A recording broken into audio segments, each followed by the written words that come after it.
tajuk saya malam-malam ni tentang santau. Apakah yang kita maksudkan dengan santau? Okey. Santau ni apa sebenarnya? Santau ni juga sebenarnya adalah sihir. Dia merupakan salah satu cabang daripada sihir. Sihir yang dihantar kepada mangsa dengan menggunakan pengantaraan bahan berbisa atau racun, sama ada disertai dengan pemujaan sihir, pemujaan jin dan syaitan ataupun tidak. Kalaulah dia bagi santau yang tanpa sihir, tanpa jin, bermaksud ia macam bagi racun je lah. Itu maksudnya. Kalau dia bagi racun yang telah dipuja pula dengan campur tangan syaitan, maka itu dipanggil sihir santau. Sebab santau ni dia santau ni sihir yang melibatkan benda-benda yang berbisa. Okey, benda-benda yang berbisa seperti racun. Okey. So contoh-contoh simptom, okey, tanda-tanda kalau diri dia terkena santau. Biasanya orang yang terkena santau ni dia tak boleh tahan dengan makan makanan yang tajam-tajam seperti nenas ataupun air limau nipis. Kalau dia minum air nenas tu dia terasa macam pedih, macam dihiris. Okey. Tapi dalam teknik rawatan, limau nipis juga merupakan salah satu penawar untuk merawat santau. Ustaz Syarhan juga mengajarkan minum air limau nipis untuk menawarkan bisa-bisa santau. Okey, ataupun seorang pesakit tu dia muntah darah. Dia tiba-tiba dia terbatuk-batuk, dia batuk berterusan sehingga muntah darah. Okey, dia batuk berterusan sehingga muntah darah, ataupun ada juga kes-kes yang batuk dia tu keluar serbuk kaca ataupun bernanah. Itu antara ciri-ciri terkena santau lah. Kita juga boleh lihat daripada fizikal dia, kuku dia. Kita boleh tengok kuku dia tu menjadi hitam. Kuku dia menjadi hitam, nafas dia juga bila dia bercakap dengan kita tu, nafas dia, bau mulut dia terlampau kuat, nafas dia busuk. Okey, bau mulut dia tu kuat je, bau busuk. Kita pergalah bersama dengan dia, kita tidak akan rasa selesa duduk dekat-dekat dengan dia. Satu lagi kesan santau, bulu-bulu gugur, kelopak mata jadi hitam. Biasanya kalau orang yang terkena santau ni, rambut dia banyak gugur. Okey, dan banyak kes yang saya dapat tahu, bila seorang pesakit santau ni, dia kata kalau dia sapu kat rumah tu, dia sapu sampah kat rumah, memang akan dapat segumpal rambut, dia kata. Kadang-kadang dia pun rasa macam pelik juga, dia kata. Kalau sikat, tak ada pula rambut yang gugur, dia kata. Tak tahulah gugur macam mana, dia kata. Tapi bila dia sapu sampah je, memang boleh dapat segumpal rambut tu. Macam consider banyak lah. Dan ada juga kes-kes yang pesakit saya bagi tahu, dia kata dia memang jumpa banyak rambut di rumah dia. Cuma yang pelik, dia kata rambut tu panjang. Sedangkan orang dalam rumah dia, saya sendiri, dia kata perempuan tu bagi tahu, pesakit tu perempuan, rambut dia taklah panjang macam tu. Suami dia lagilah rambut pendek. Tapi dia kata rambut yang dia jumpa time sapu tu panjang. Melebihi daripada orang yang ada dalam rumah. Itu pelik lah sikit kan. Okay. So kebanyakan orang yang terkena santau ni juga biasanya tubuh badan dia akan gatal-gatal, kulit dia menjadi kering. Ada kes-kes yang kita tengok dia punya kulit dia ni menjadi kering, bersisik kemerahan. Ini antara tanda-tanda yang lebih khusus ke arah santau. Okay, tanda-tanda yang umum sama seperti tanda-tanda gangguan yang sebelum ni saya pernah share, tanda-tanda ketika tidur, tanda-tanda ketika jaga. Ini adalah tanda-tanda yang saya kata biasalah, mimpi ular, binatang buas dan sebagainya ni. Okay, mimpi ular, binatang buas ni tanda-tanda yang agak umum lah orang kata. Okay. Santau ni pula, okay, dia biasanya dia ada dua jenis santau. Dia ada dua jenis santau yang biasanya yang famous lah. Okay. Santau angin dan juga santau angin ataupun santau makan lah. Okay. Santau makan ni atau racun ni dia akan dicampur tangan melalui pemujaan, tapi dia akan bagi dalam bentuk makanan. Dia akan campur dalam bentuk makanan. Okay. ataupun dia nak hantar dalam bentuk makanan tu, dia boleh hantar dalam bentuk fizikal pun boleh, ataupun dengan menggunakan bantuan jin pun boleh, ataupun dia disapu pada pakaian-pakaian, disapu pada pakaian, nanti bila orang tu pakai boleh terkena santau. Ada juga pernah saya dapat kes, dia kata sebelum ni dia okey tu, tiba-tiba satu hari tu dia pakai macam jaket kerja dia tu, bila dia pakai jaket dia tu, start daripada tu dia terasa gatal-gatal seluruh badan. Okay. Ada juga yang dicampurkan dalam makanan lah, itu yang biasa juga. Okay. Dalam kedai-kedai selalu kena lah. Yang paling kita risau dan bahaya adalah santau angin.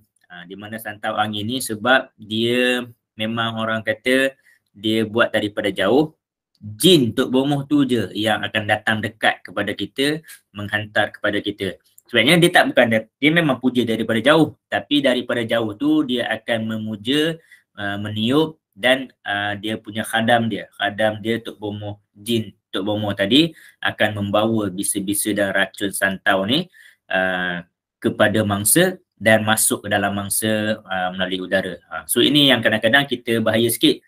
Sebab ada beberapa kes dia nak santau orang lain, dituju ke orang lain tapi terkena kepada orang lain. Dia nak santau kepada suami contohnya, tapi mungkin santau angin tu tersalah alamat, terkena kepada isteri ataupun anak-anak dia. Pernah jadi macam tu. Okay, ini adalah jenis-jenis santau. So punca di santau ni lebih kurang sama dengan punca di sihir. Kenapa di sihir?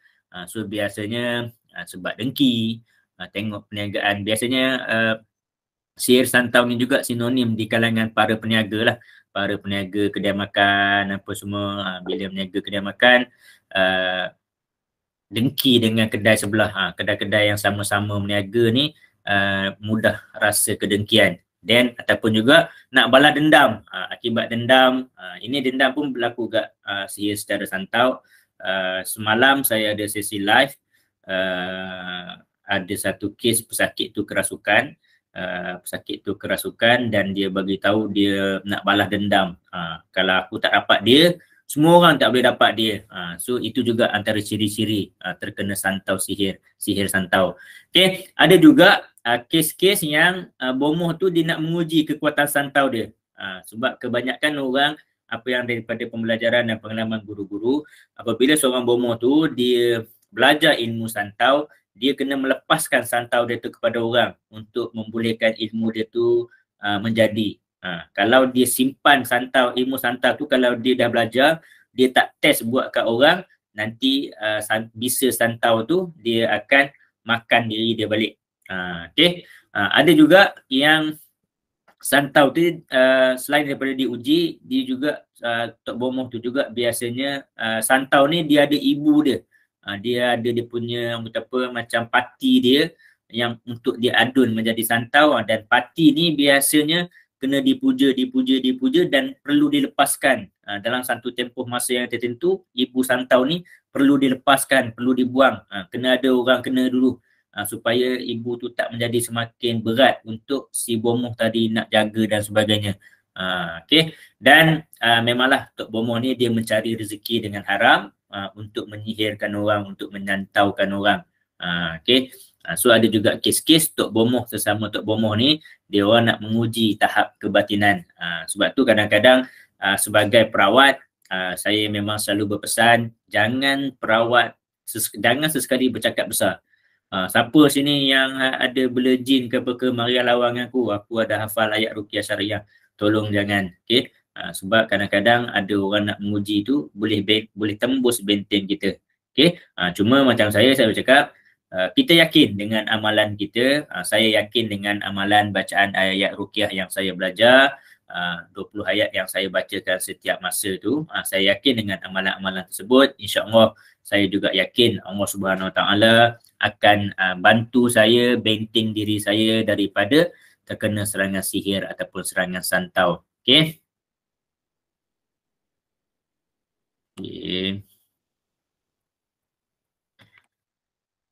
Okay. Antara proses-proses untuk mengadun santau, untuk membuat santau. Okay.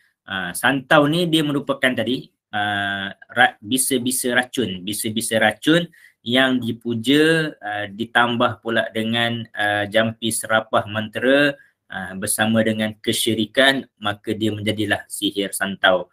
So antara bahan-bahan yang biasanya diadun, sebab saya cakap tadi kan, santau ni merupakan sihir yang melibatkan benda-benda berbisa atau beracun. So maka bahan-bahan adunan untuk memproses santau ni biasanya dia akan menggunakan barang-barang yang berbisa lah.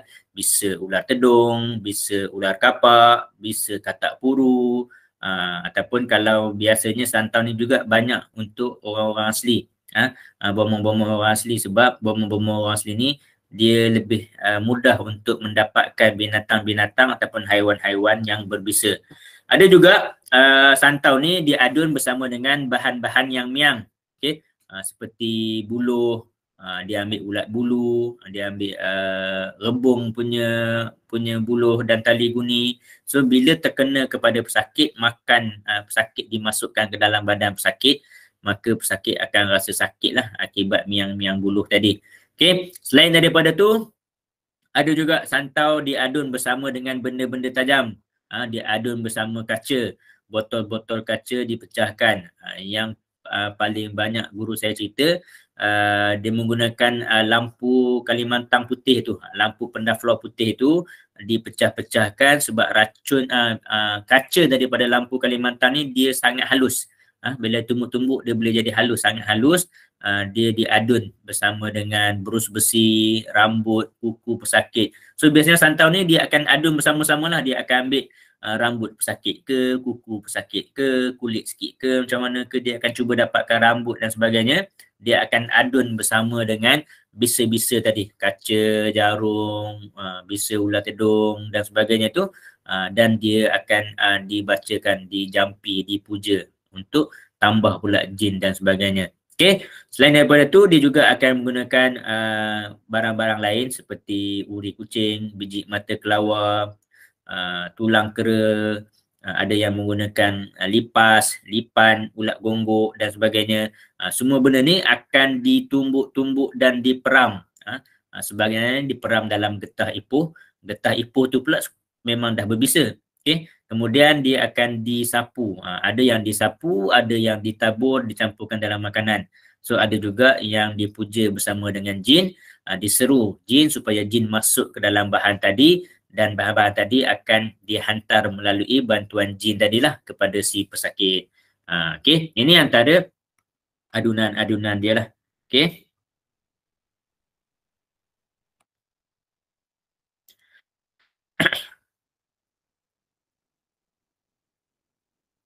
So antara kaedah rawatan santau pula, kaedah rawatan santau, apa yang kaedah yang boleh kita buat? Yang pertama sekali adalah kaedah membacakan ayat-ayat ruqyah. Seperti yang saya dah pernah jelaskan sebelum-sebelum ni, kaedah utama dalam rawatan masalah gangguan jin, tak kira lah sihir ke, santau ke, jin asyik ke, apa ke, kaedah utama rawatan adalah membacakan ayat-ayat ruqyah. Kita perlu bacakan kesemua ayat-ayat ruqyah seperti yang dalam buku saya tu, 20 ayat ruqyah tu, semua sekali. Okay, itu yang paling pertama sekali. Kaedah rawatan santau yang pertama adalah kaedah rawatan ruqyah. Kemudian kaedah yang kedua, kita minum air ruqyah sepaling kurang sebab selama 7 hari ataupun 21 hari atau 40 hari. So kat sinilah penting. Kalau kita nak amalkan minum air ruqyah selama 40 hari, so mungkin agak berat kalau nak jumpa perawat dengan kerap. So jumpa perawat sekali, kemudian kita belajar dengan perawat tersebut cara nak menjampi, meruqyah air penawar sendiri. So bila air yang kita ambil daripada perawat tu dah habis, kita boleh sediakan sendiri air jampi dan air penawar.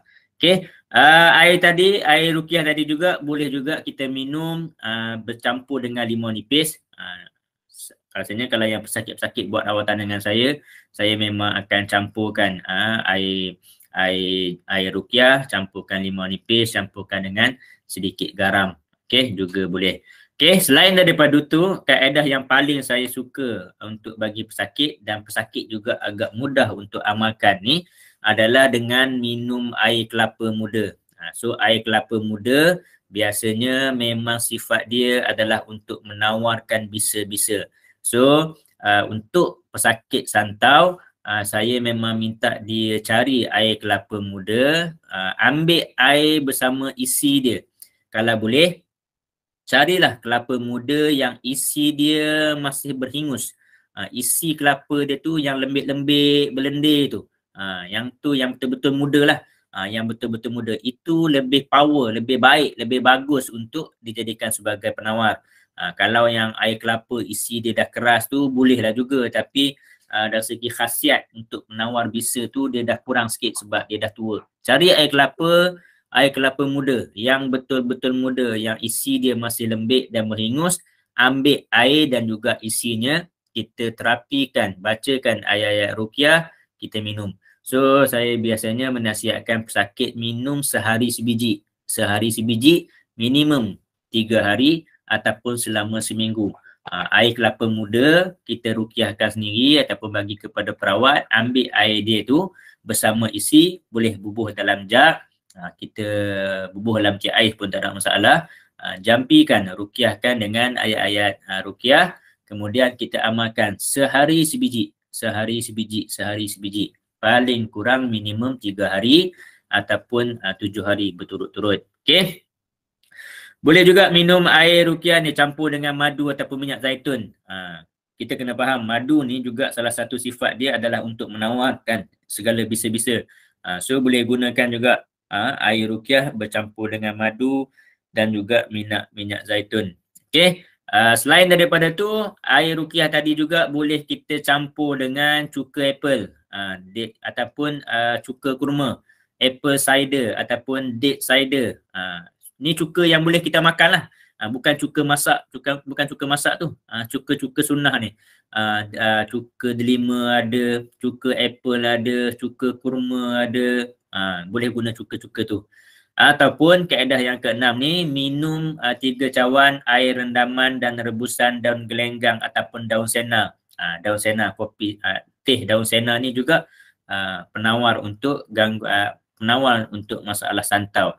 Sebab daun sena ni juga antara bahan-bahan yang memang teknik untuk kita detox, buang segala toksik-toksik dalam badan, buang untuk racun-racun dalam badan. So insya-Allah boleh diamalkan.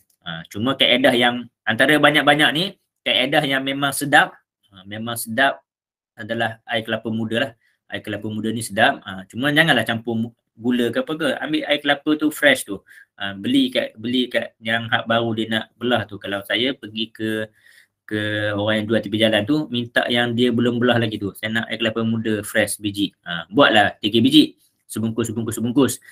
Simpan kat rumah dalam peti air. Nanti sehari habiskan sebiji. Okey.